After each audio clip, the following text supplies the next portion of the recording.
Today, President Obama was campaigning in Las Vegas, Nevada, and gave a speech the day after the Middle East turmoil. Thank you.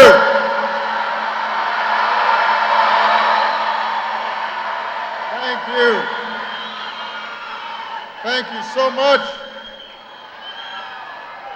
Can everybody please give Adrian a great round of applause for the wonderful introduction?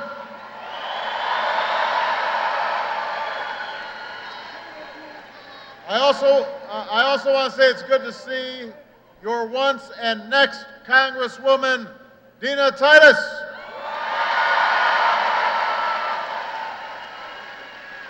And it is so good to see all of you. I love you back. I do.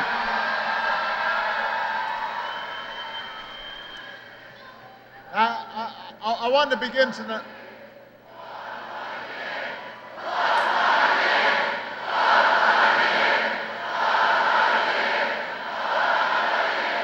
Thank you.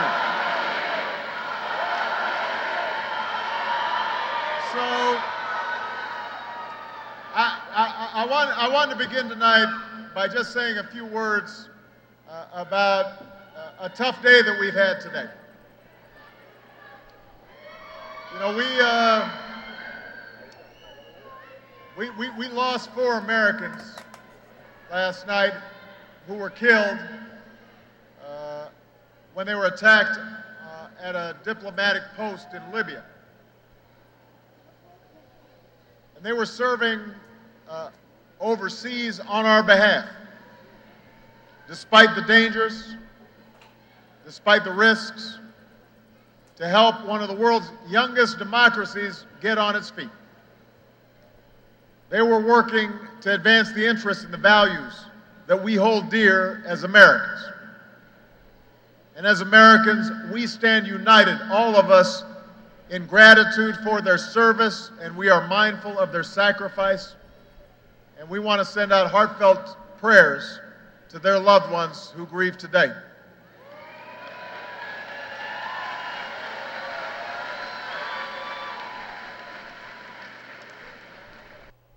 It's a reminder that the freedoms we enjoy,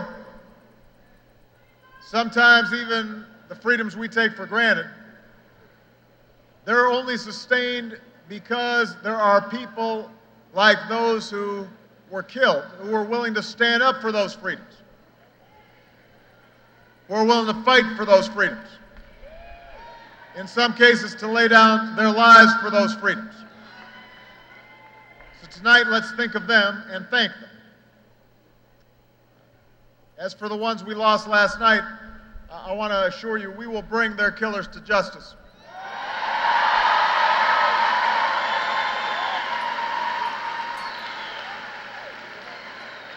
And we want to send a message all around the world. Anybody who would do us harm, no act of terror will dim the light of the values that we proudly shine on the rest of the world, and no act of violence will shake the resolve of the United States of America.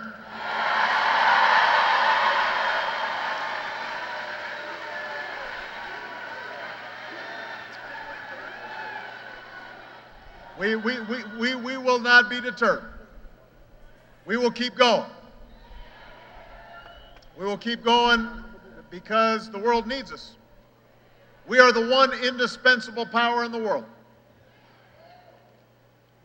And if we are going to see peace and security for our children and our grandchildren, then that means that this generation of Americans has to lead.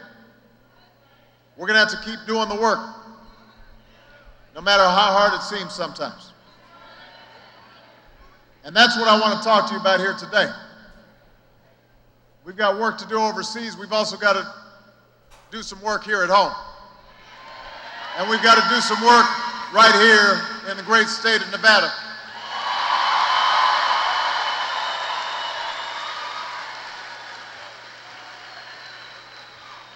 Now, because Nevada is a battleground state, you are aware that we've got an election going on.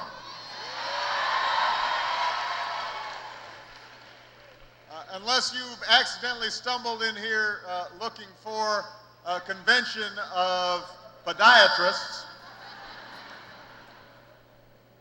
then you've been paying some attention to the election. Both parties just came out with their conventions. Each side made its case. And now you're facing a very big choice. See, our vision, what we're fighting for, the reason all of you are here today, is because we believe in the basic bargain that built the largest middle class and the strongest economy the world has ever known.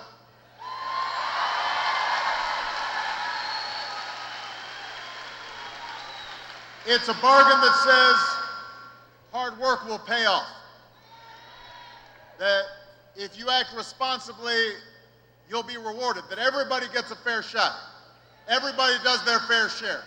Everybody plays by the same rules, from Main Street to Wall Street to Washington, D.C. That it doesn't matter where you come from or what you look like or what your last name is. Here in America, you can make it if you try. That's what we believe in.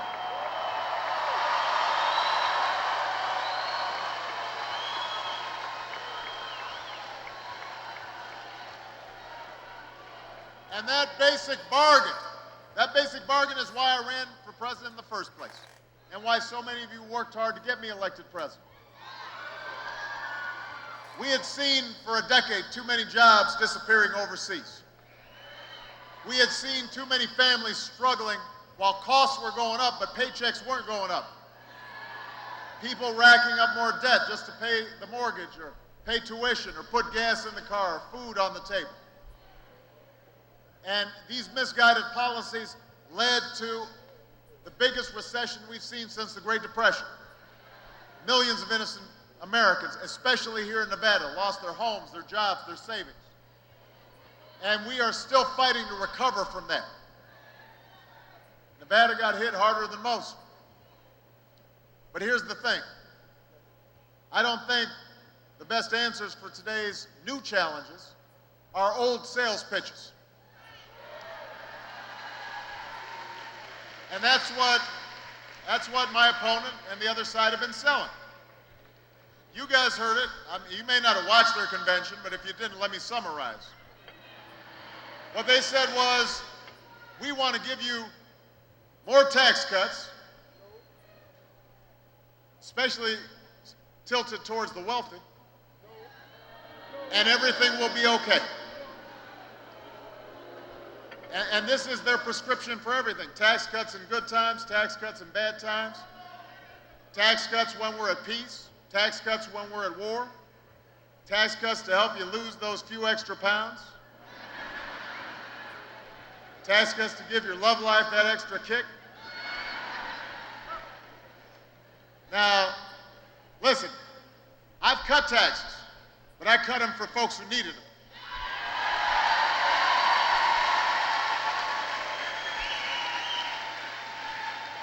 We cut taxes for middle-class families. We cut taxes for small business owners.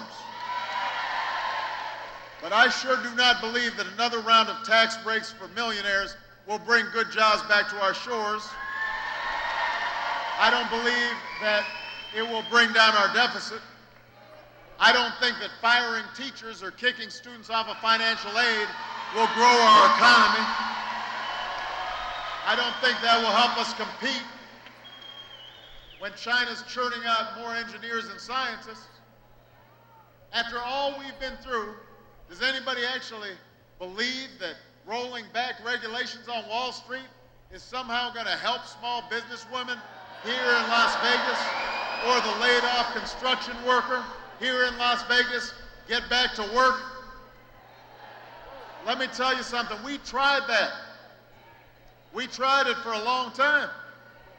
Tried it for 8 years. And what happened? Didn't work. We are not going to try something that we know didn't work, that got us into the mess in the first place. We are not going back. We are going forward.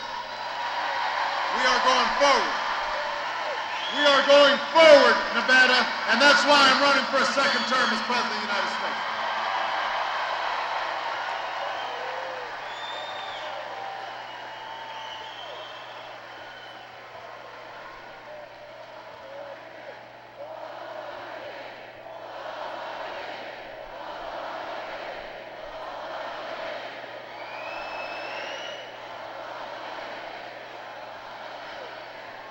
We don't believe that the answer to our challenges is to tell folks you're on your own. If you're sick, hope you don't get sick. If you lose your home, tough luck. You're on your own. If you can't afford college, see if you can borrow money from your parents. We don't believe in that. We believe we're all in this together. We don't believe in an economy that grows from the top down. We believe in an economy that grows from the middle out, from the bottom up, giving everybody a chance, giving everybody a ladder for opportunity, opening up doors for people so that they can work hard and do right by their families and do right by themselves. That's what we believe. That's why I'm running for a second term as president, because we're moving forward together, not on our own.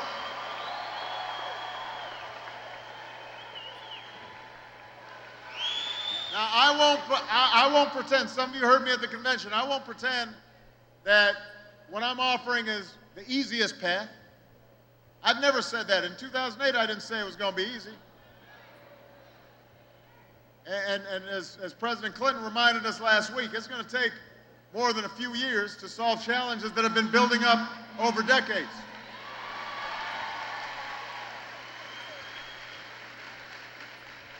But we've made progress.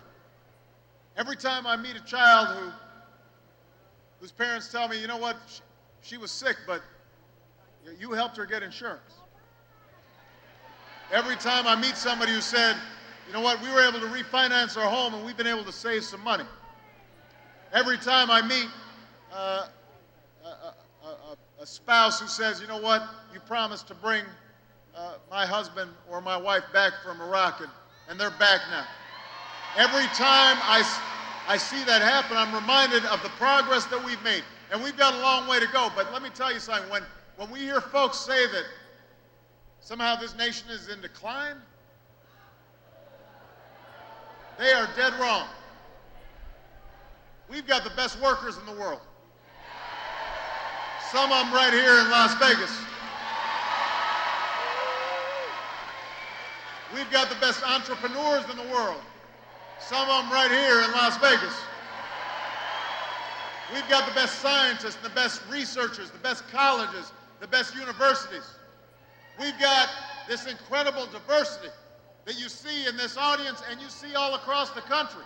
People from every background, but all bound together by this creed, this faith that we have in this nation. There is not another country on earth that would not gladly trade places with the United States. So our problems can be solved and our challenges can be met. And the path we offer may be harder, but it leads to a better place. And I am asking you to choose that future.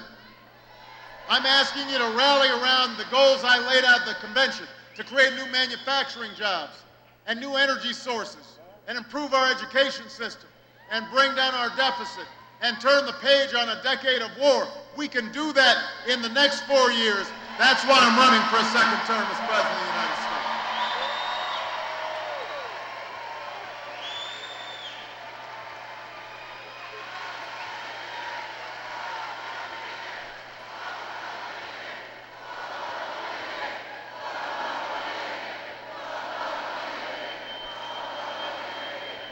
Now, just in case there are a few of you who aren't convinced yet, or I need you to go out and do some convincing of some folks that may not be convinced yet, let me break down exactly what I'm talking about when I say a set of goals for this country. I've got a plan, first of all, to export more products and outsource fewer jobs. You know, after a decade of decline, this country has created over 500,000 new manufacturing jobs in the last 2.5 years. We reinvented a dying auto industry that's back on top of the world. Now you've got a choice. We can keep giving tax breaks to companies that are shipping jobs overseas, or we can start rewarding companies that are investing right here in the United States of America, hiring American workers to create good paying jobs right here. That's what we can do. We can help big factories and small businesses double their exports. We can create 1 million new manufacturing jobs in the next 4 years. We can continue the progress we've made expanding tourism that has a huge impact here in Vegas. You can make that happen. We will make it happen if we move forward, but it's up to you. Second, I've got a plan to control more of our own energy. After 30 years of inaction, we raised fuel standards so that by the middle of the next decade, your cars and trucks will go twice as far on a gallon of gas. That'll save you money. It'll be good for our economy, good for our environment.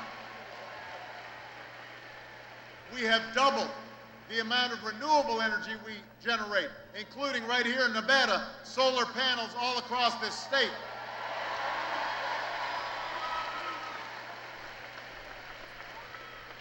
So not only are we generating energy that we need to grow, but we can also employ thousands of Americans.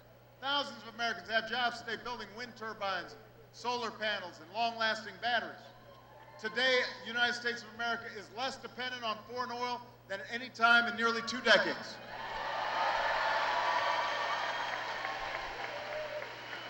So, now you've got a choice.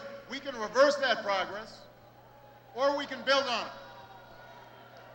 We can keep investing in wind and solar and clean coal, and our farmers and scientists can harness new biofuels. Our construction workers can build homes and factories that waste less energy and retrofit old buildings, put them back to work in a way that helps free ourselves from dependence on foreign oil. We can develop a 100-year supply of natural gas that's right beneath our feet. If you choose this path, we can cut our oil imports in half by 2020. And we could support more than 600,000 jobs in natural gas alone. But, you know, you can also choose the alternative, which is to let the oil companies write our energy plans. But that's moving backwards. And what do we want to do? We want to move forward. That's what this campaign's about. Third, I've got a plan to give more Americans the chance to get the skills they need to compete. You know, education was the gateway of opportunity for me. It was the gateway of opportunity for Michelle. It was the gateway of opportunity for many of you. It is the gateway to a middle-class life. Because of the work we already did, millions of students right here in Nevada and all across the country are paying less for college today.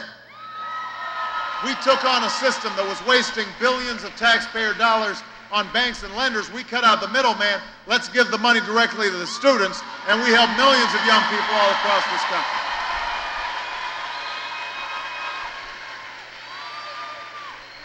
So, now you've got a choice. We could take my opponent's advice, which results in gutting education. Don't boo now, vote. Don't boo, vote. Or we can decide that in the United States of America, no child should have their dream deferred because of an overcrowded classroom. Last time I was here in Vegas, we were hearing about classes that had 42 kids in them. Kids sitting on the floor, old, worn-out textbooks. No family should have to set aside a college acceptance letter because they don't have the money. No company should have to look for workers in China because they couldn't find the right skilled workers here at home. That's not who we are. That's not how we move forward. So Nevada, I'm asking you to help recruit 100,000 math and science teachers in the next 10 years. Improve early childhood education. Help give 2 million workers the chance to study at community colleges to get the skills they need for the jobs that are hiring right now. Help us work with colleges and universities to cut in half the growth of tuition costs. We can meet that goal. You can choose that future for America, not just for yourself, but for your kids and your grandkids. That's what we mean when we say we've got to move forward.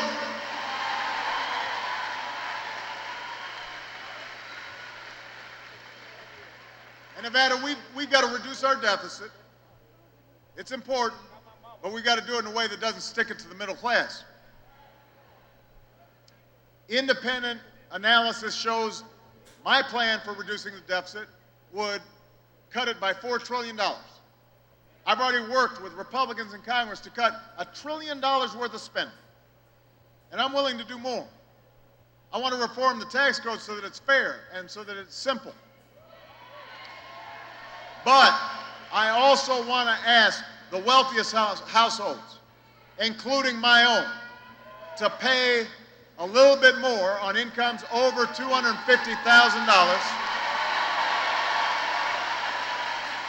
the same rate we had when Bill Clinton was president, the same rate we had when we created 23 million new jobs, went from deficit to surplus, created a whole lot of millionaires to boot. That's the way we have to move forward.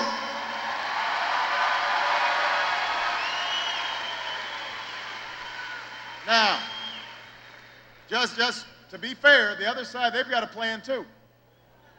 The problem is, as President Clinton pointed out, they don't have any arithmetic in it. The math doesn't add up. Because if you think we can somehow lower our deficit by spending trillions more on new tax breaks for the wealthy, when you try to pay for $5 trillion in new tax cuts without raising taxes on middle-class families, or add $2 trillion in new military spending that our Joint Chiefs don't say is going to make us safer without increasing the deficit, well, you get that error message on your calculator. No amount of extra credit is going to make that math work. I refuse to ask middle-class families like yours to pay more so that millionaires and billionaires can pay less. I refuse to ask students to pay more for college so I can pay less. I refuse to kick children out of Head Start programs or eliminate health insurance for millions of Americans who are poor or elderly or disabled just so those with the most can pay less. I don't believe in that. That's not who we are. That's not how we're going to grow our economy. I don't think the answer for hardworking folks here in Nevada whose homes are underwater is to do nothing, let it bottom out.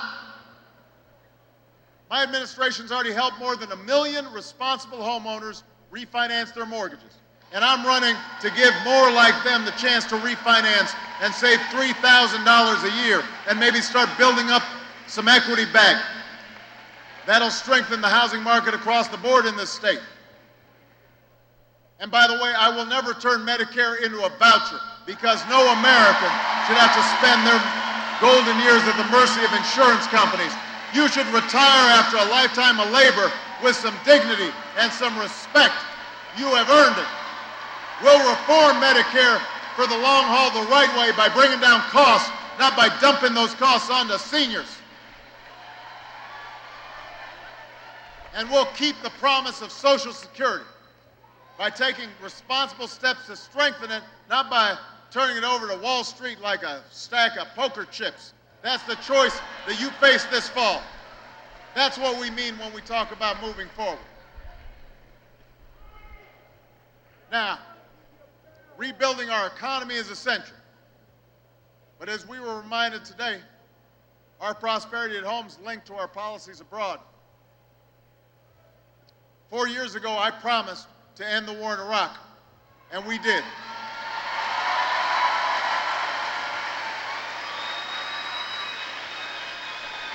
I said we'd wind down the war in Afghanistan, and we are. A day after 9/11, we were reminded that a new tower rises above the New York skyline, but Al-Qaeda is on the path to defeat and bin Laden is dead.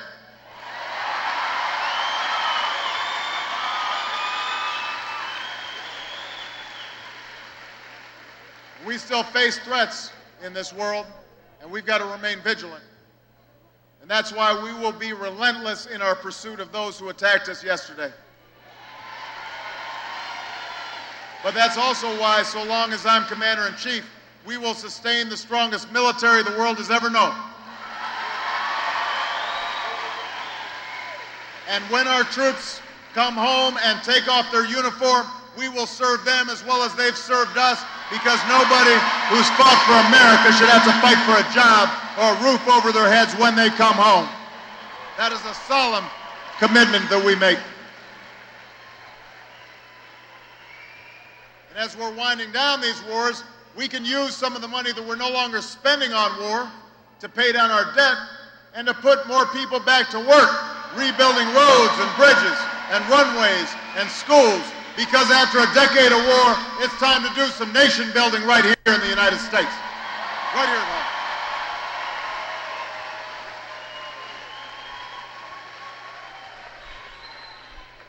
So let me say this, Nevada. We can get all this done. I have no doubt in my mind we can get it done.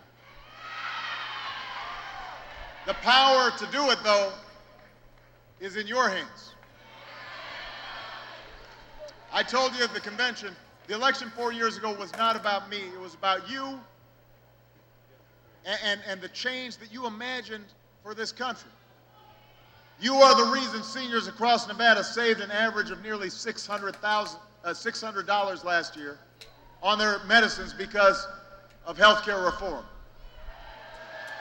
You're the reason thousands of students at UNLV have more help paying for college this year. You're the reason two grandparents in Reno could refinance their mortgage and keep their piece of the American dream. You're the reason a young immigrant who grew up here and went to school here and pledged allegiance to our flag will no longer be deported from the only country she's ever known. You're the reason why we ended Don't Ask, Don't Tell. You're the reason why those who fought so bravely for us can come back and hear those two amazing words, welcome home. You are the reason that happened.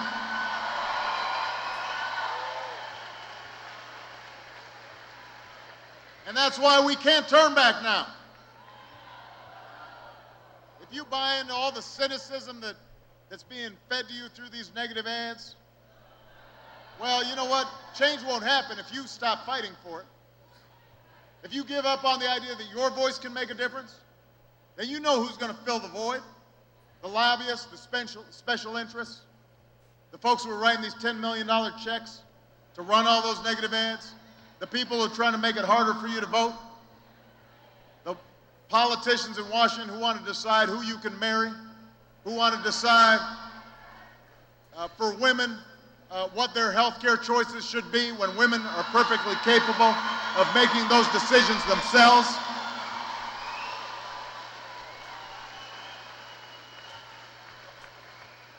We cannot let that happen, Nevada.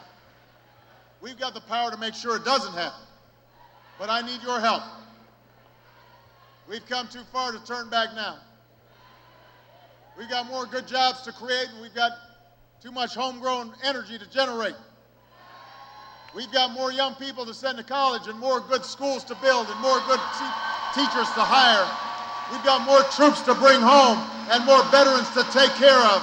And we've got more doors of opportunity to open to everybody. Black, white, Hispanic, Asian, Native American, disabled, not disabled, gay, straight, anybody who's willing to work hard and believes in America, we've got to open those doors of opportunity for them. That's why I'm asking for a second term. And if you're willing to work with me and fight for me and knock on some doors with me and make some phone calls with me, if you vote in November, we will win here in Clark County. We will win Nevada. We will win this election. We will finish what we started, and you and I together will remind the world why we are the greatest nation on earth. God bless you, and God bless the United States of America.